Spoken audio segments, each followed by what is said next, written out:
Hi, I'm going to talk about the bioactive properties of human milk today, and specifically on the composition of human milk. There's more to it than meets the eye.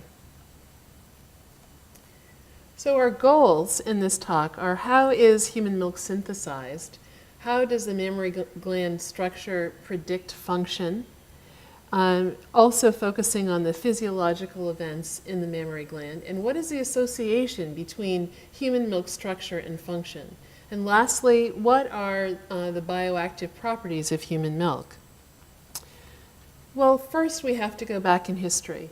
And if you think about human milk, we really learned much of what was known at the turn of the 20th century from early anatomists. They identified an elaborate transport system within the mammary gland that was necessary for human milk secretion. With the advent of the microscope, various structures in human milk were identified. It was known that that structure was essential for the synthesis of human milk, and modern day findings added upon that and now reflect molecular and cellular advances that really have taken place in the last 20 years. So let's move to the 21st century considerations, extending what we know about structure to the in vivo function in the neonate and older infant, sorting out fact from fiction. That's really necessary to understand human milk's effect on the neonate and infant. So first, let's review how human milk is synthesized, the structures that are involved in milk production, and the neuroendocrine connection between the brain and the mammary gland that needs to be intact in order for milk to be produced. So focusing on structure and function and their interrelationship. Milk synthesis occurs as a function of mammary gland architecture and maternal nutrient delivery via blood and lymph flow to the breast. And in fact, during lactation, blood flow increases more than a third in order to achieve successful lactation. There are necessary hormonal signals to the mammary gland tissue, and as I mentioned before, you have to have an intact neuroendocrine loop between the brain and the mammary gland. In addition, there are cell-to-cell interactions and signals to those cells that are essential. So focusing on the structure of the mammary gland, what we see here, so the basic unit is the alveolus. So just as in the lung, the basic unit in the lung is the alveolus, so too is in the mammary gland. You have, what you see also is that it's composed of secretory acini units. Ductules terminate in these units, and each is a cluster of secretory cells of the alveolus surrounded by a contractile unit, and that's depicted here in this diagram. So those contractile units are composed of myoepithelial cells. They're responsible for ejecting milk into the ductules. The cells of the acini and the smaller milk ducts are involved in active synthesis and secretion of milk. Those ductules merge, and they remain independent of neighboring ductules. They branch into the larger collecting mammary duct. So it was thought up until about 10 years ago that those, so you had the ducts that came in, and they all converged into what was known as the lactiferous sinus, and that gave rise to milk ejection into the nipple and where there are openings. So that belief was held until the work of Donna Geddes and Peter Hartman, and you can see this is depicted. This was a second edition of from a book by Jan Reardon that again shows you the ductules coming into the lactiferous sinuses. So what we were to learn is that the branches that appeared to emanate from glandular tissue are located directly beneath the nipple. And enlargement of the ducts also occurs at points where multiple branches merged. At these points, ducts in the periphery of the breast were sometimes the same size as those near the nipple, and that's why they thought they were lactiferous sinuses. But in fact, they're not sinuses. They're actually a continuation of the ducts. And so you can see that here. And Donna Geddes is actually her last name now, and Peter Hartman, that whole group. And they redefined using ultrasound the anatomy of the lactating breast. It's just important to know there are about, the average woman has somewhere between 12 and 20 openings in the nipple for milk ejection. And this is a diagram showing the myoepithelial cells, and those, when those cells contract, you have milk ejection into the ductules and the ducts. Now let's talk about the neuroendocrine aspects of lactation, which I mentioned earlier. You really need hormonal influences that trigger milk production. After birth, with the removal of the placenta, there's a rapid decline of estrogen and progesterone. And with these decreases in maternal serum levels, prolactin levels increase. The principal hormone in milk synthesis then is prolactin. Its source is the anterior pituitary gland, and its release is controlled by the hypothalamus. Now, if you have an abnormality of the anterior pituitary gland, then you're not going to have adequate prolactin synthesis, and that can impact on milk production. We also need milk, in order for milk to be ejected, there has to be nipple stimulation, and that is from the suckling baby. That increases the afferent signal to the hypothalamus. This in turn increases prolactin release and milk production. Stress will increase dopamine, and with that you have decreased prolactin release and decreased milk production. In addition, in order to have, so the first, during pregnancy, the prolactin receptors are upregulated. So in fact, the mammary gland doesn't complete its development until pregnancy. And with each subsequent pregnancy, there are increases in prolactin receptors. So you have to have these prolactin receptors in the breast, and the woman by 20 weeks of gestation should have signs of increased blood flow to the mammary gland, and she will also have evidence of probably early in pregnancy milk tenderness, which is hormonal. The alveoli respond to the prolactin levels. Milk is synthesized at the base of the cells, and droplets form and migrate toward the apical aspect of the mammary epithelial cell. And then the milk is expelled from the cell membrane into the alveolar ducts for storage. So then continuing, so you have essentially you have to have prolactin receptors, prolactin, for milk production. So lactogenesis 1 occurs during pregnancy, lactogenesis 2 occurs after delivery, and the amount of milk that's produced directly reflects what's removed. The supply and demand response. Somatic response to the infant suckling that produces milk is the essential point here. And if a mother cannot put her baby to breast, so let's say her neonate is sick, then she has to pump, otherwise her milk production will be inadequate. The suckling neuroendocrine feedback loop. So suckling of a baby stimulates the sensory nerves in the breast and activates the afferent pathway to the hypothalamus. The hypothalamus in turn responds with the release of another hormone, which is oxytocin, that's made in the posterior pituitary, and you get the release of the thyrotropin releasing hormone, TRH.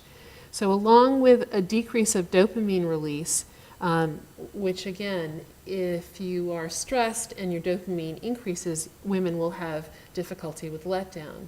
The TRH stimulates the release of prolactin in the anterior pituitary. Oxytocin acts on the smooth muscle cells in the duct to expel the milk, and further, prolactin acts on the glandular tissue in the breast to stimulate milk production. So that's the structure. And that's the neuroendocrine loop that must be in place in order to have milk be delivered to the baby. So then let's look at what is the milk that is actually delivered to the baby when the baby suckles. There are many questions. We have reviewed what stimulates human milk production and secretion, but how is human milk formed at the cellular level? And what is human milk? And of equal importance, what is human milk not? So looking at milk and going now into the cells that are making milk, what we find is that the mammary gland is very metabolically active. It's one of the most active glands following birth, and it really, as I mentioned, has much more blood flow, there's much more lymph flow, and there's a nutrient delivery system that's essential to provide the correct nutrients to the breastfeeding infant. There are specific metabolic processes, not surprisingly, that occur in the mammary gland, and it involves a highly metabolic glandular epithelium. In that, in the mammary gland, there are stem cells that are highly differentiated, as well as the secretory alveolar cells at the terminal ducts. The stem cells are stimulated by human growth hormone and insulin. And it was really just a finding in the last few years that we even knew that there were stem cells in human milk. And most recently, we now know that those stem cells actually get into the tissue in the body. We also know that prolactin is synergistic with insulin, and stem cells are stimulated by, again, both growth hormone and insulin. So the mammary epithelial cells, they are the site of milk synthesis, cuboidal in shape during non-lactation and during the dormant cycle during lactation. The cells cycle through active and non-active periods. They change to a cylindrical shape just prior to milk secretion, and this is due to increased water uptake. And in fact, milk is about 88% to 88% water.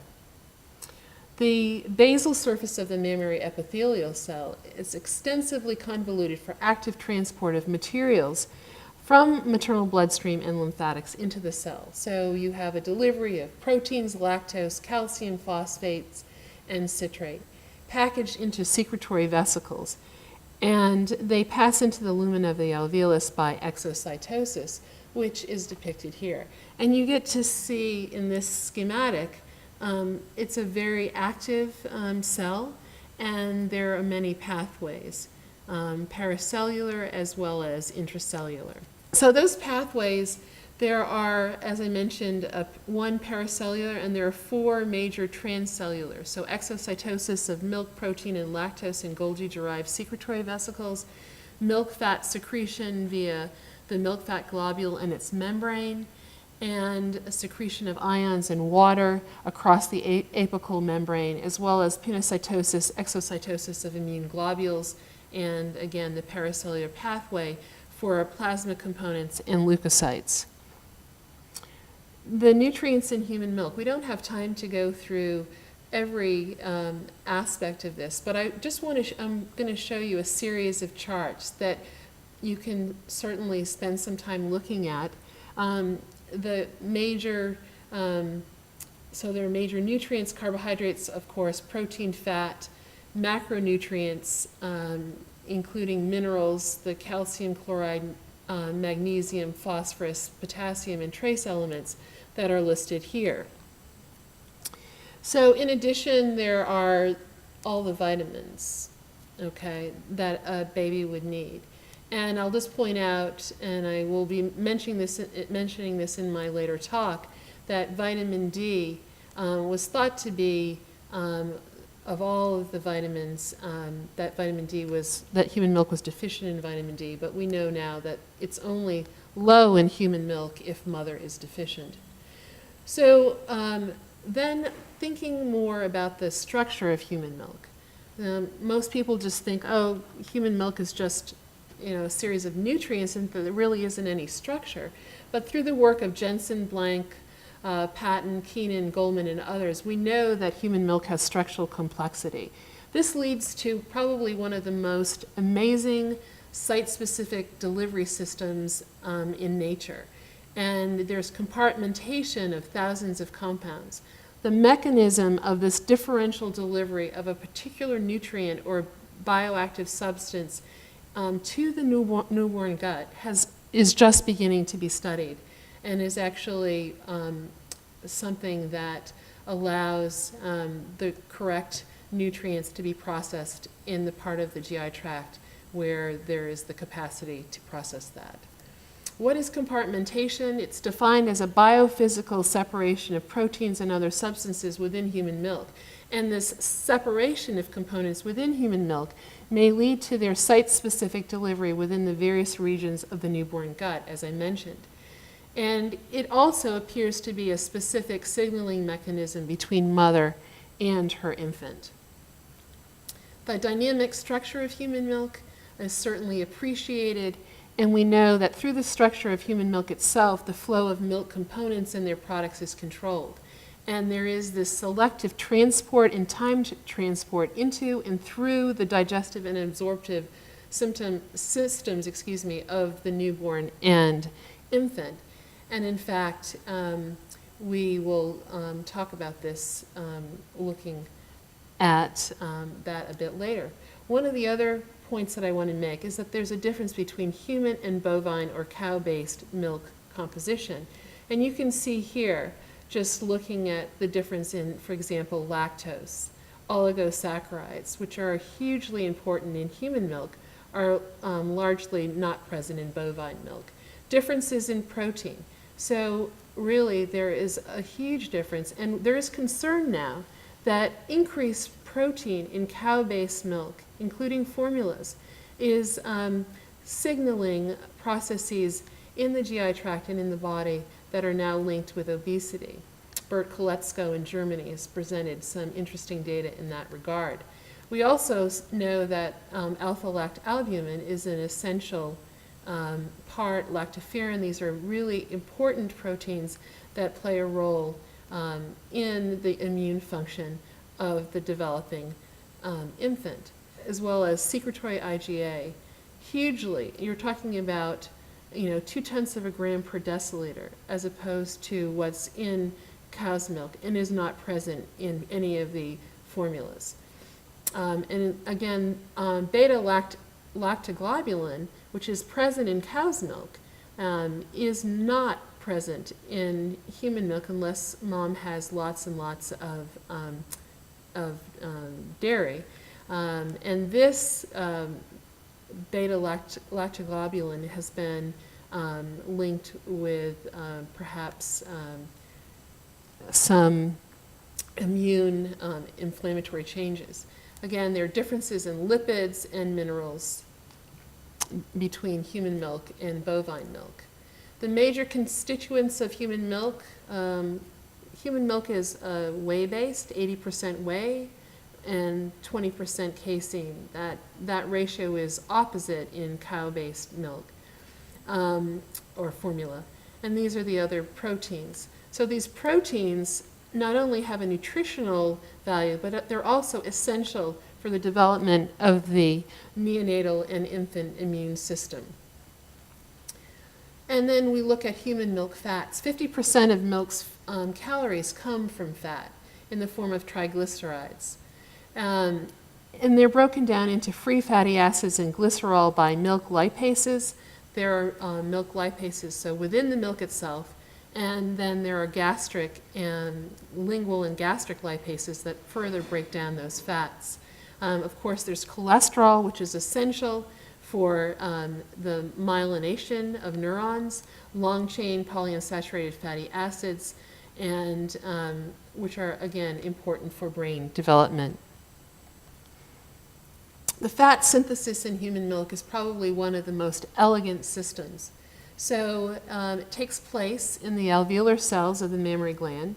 The alveolar cells are capable of synthesizing short-chain fatty acids. They're derived primarily from acetate, and form these long-chain fatty acids, which are from the, this is derived from acetate. The long-chain fatty acids are derived from maternal plasma, and you have triglycerides that are utilized from the plasma, synthesized de novo from intracellular glucose oxidation via the pentose pathway, for anyone who's wondering.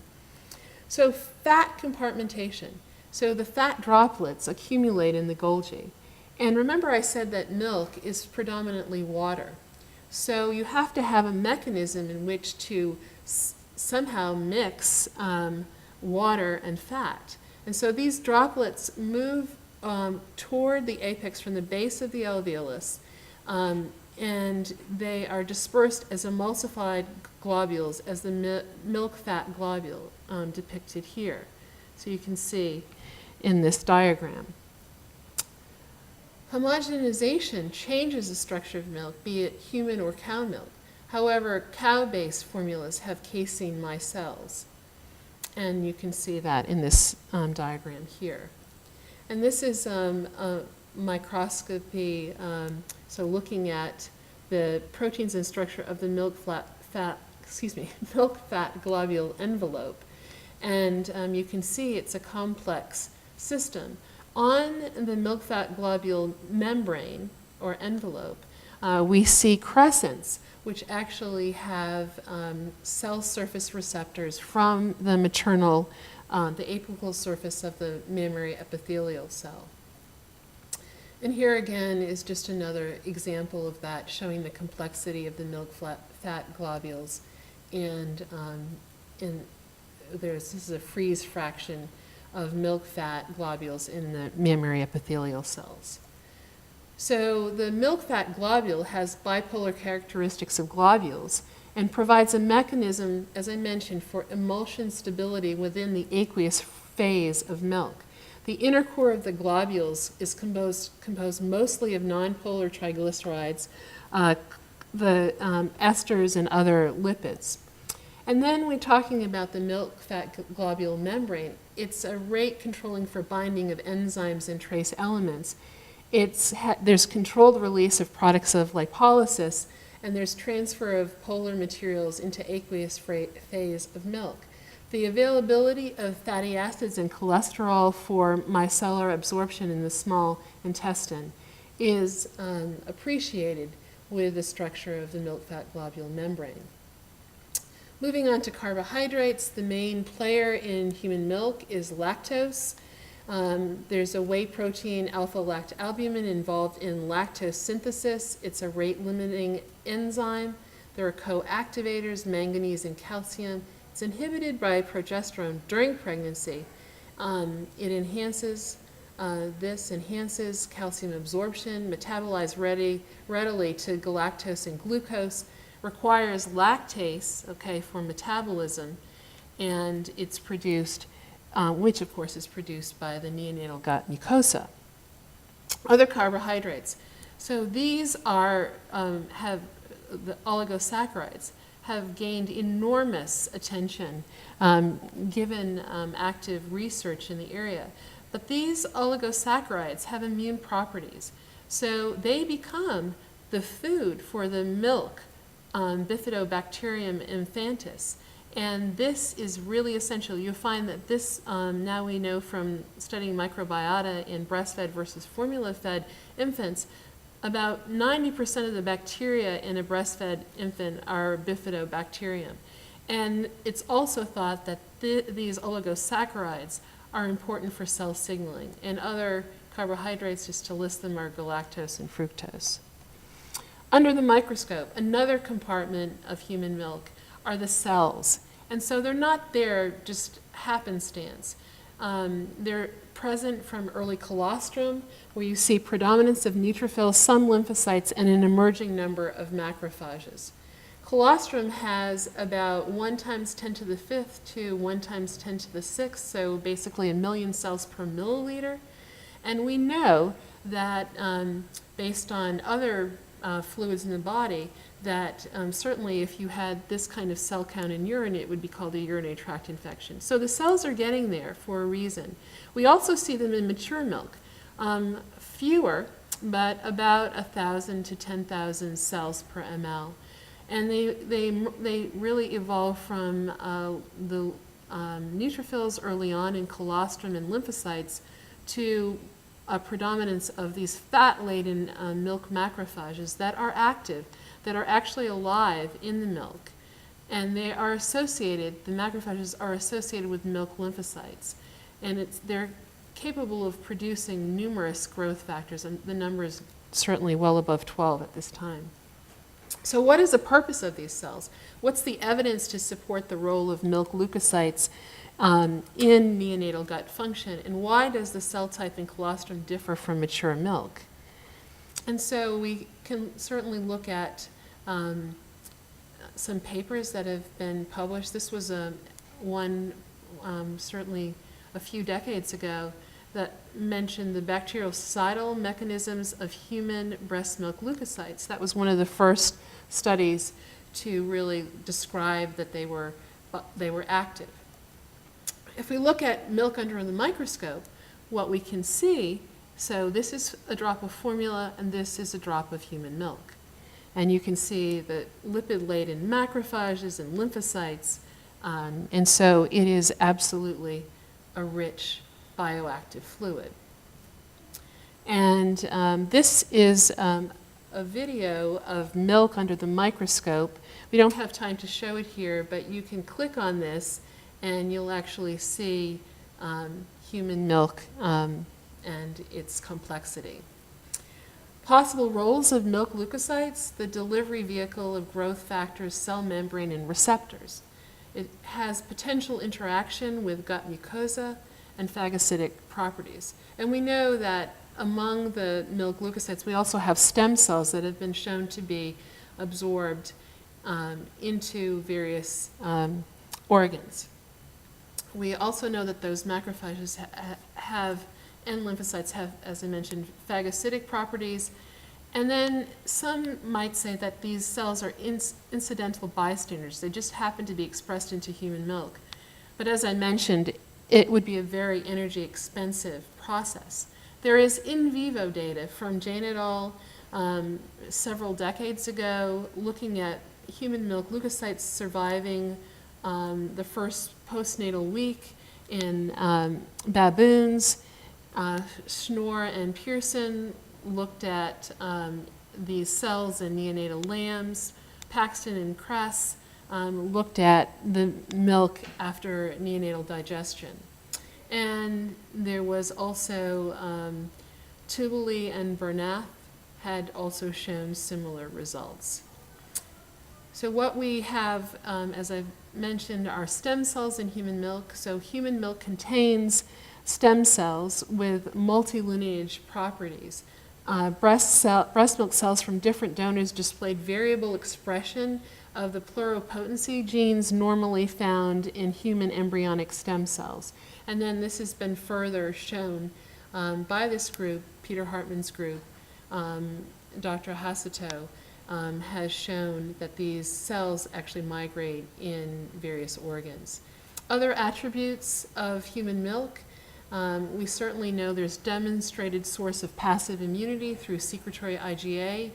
It's synthesized de novo in the mammary gland, and we also know that there's lactoferrin and, as I mentioned, the oligosaccharides. So human milk is a source of bioactive substances. There are numerous growth modulators in human milk that's sequestered from maternal blood or lymphatics, or produced either by the epithelial cells of the mammary gland or by macrophages, lymphocytes, and neutrophils that are extruded into the milk from the blood. There are differential concentrations of these growth factors in cytokines. For example, IL-10 is at higher concentrations in the fat fraction rather than the aqueous fraction. TGF-alpha and TGF-beta are higher in the fat fraction than the aqueous fraction. And here is a list of some cytokines. Many more have been identified and are present in human milk, and here are some of the possible functions and their concentrations. Other growth factors, looking at vasoactive endothelial growth factor, that's also present in human milk. Focusing on TGF-alpha, it is present in human milk, been shown to be secreted not only in the milk, but it's also secreted by isolated human milk macrophages at concentrations that are several-fold lower than in whole milk. The physiological significance of TGF-alpha is certainly being studied. It's thought to be a stimulator of the newborn GI tract. Again, focusing on some other immune factors in human milk that compensate for delayed production in infants. Again, secretory IgA. It takes about 4 to 12 months for secretory IgA to be increased and at the mature level in the infant. Again, lysozyme, lactoferrin, and these other growth factors. And certainly it takes many years to get memory T cells. So enzymes in human milk, just to let you know that there are numerous enzymes that help break down the milk, the very milk that the infant is ingesting. And you can spend more time looking at this chart and the various functions. The function of these milk growth factors and hormones in the mammary gland and the newborn. Again, a list of the many factors and what is the suggested purpose for those growth factors. Other roles of human milk. Well, we certainly know it's a nutrient delivery system, and it provides the building blocks that are necessary for optimal brain and body growth. It's critical priming of the neonate to establish self versus non-self. And what I mean by that is the immune function and development. We also know that there are epigenetic signals, and more information is coming out about that and the importance of human milk, and later perhaps its role with long latency diseases, chronic diseases, and it's an essential aspect of early development. So in an ideal world, there would exist an elaborate transport system to deliver growth factors, cytokines, and gut peptides that are essential for controlled growth, normal gut maturation, and repair following injury. Coincidentally, human milk offers such a transport system. So what human milk is not? It is not inert. It is not unchanging. It is not for cows, nor sheep, nor goats. It is not found in powdered form in a grocery store. Thank you.